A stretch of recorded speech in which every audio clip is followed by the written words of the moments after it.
วกเราชาวไทยภูมิใจทั่วลา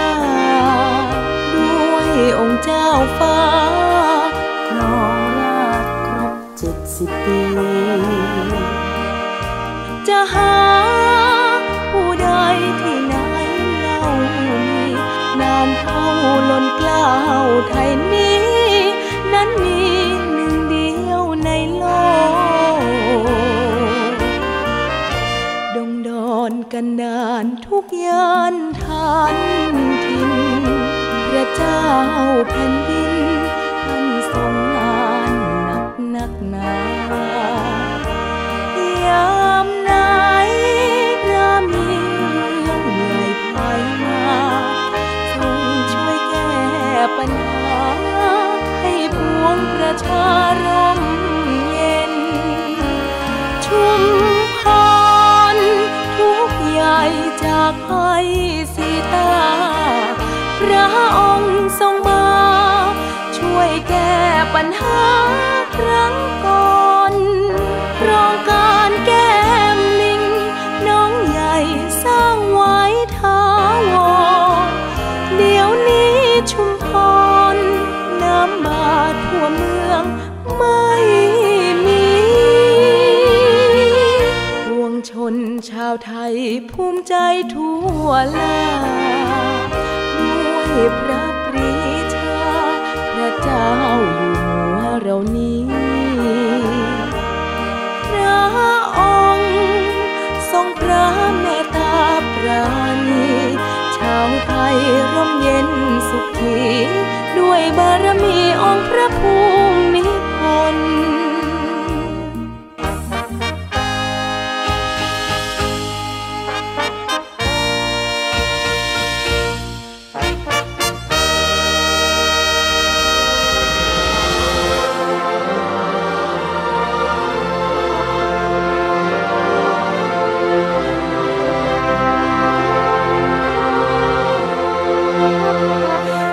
ขอก้าวตามดังคำสอนพอเพียงพอแต่ความรักที่มีให้พอจะไม่มีวันพอเพียง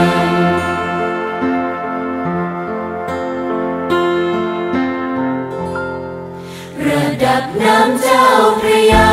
คงสูงกว่าตอนพ่อนั่งมองเมื่อรวมน้ำตาอันเนืองนองของปวงไทยที่ไหลหลากมาอิจฉาสวรรค์ได้พ่อนั้นกลับคืนฝากฟ้าพ่อได้พักจริงสักคราหลับตาห่างไกลกังวลอีกกี่เช้าที่คนไทยยังร้องไห้ด้วยเรื่องเดียวกันความโศกเศร้าทอดเงายาวนานเหมือนจะไม่มีวันผ่านพ้นต่างชาติแปลกใจ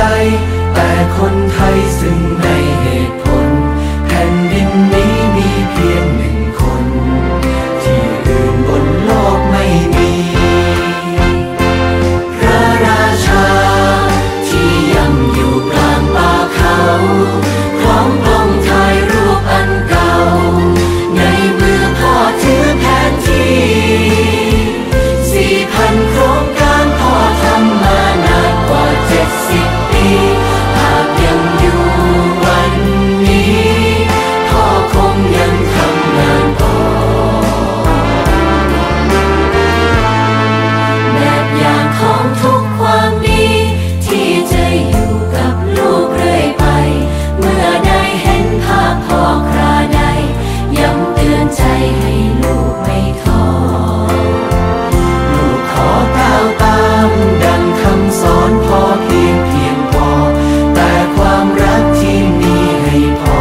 อย่างของทุกความดี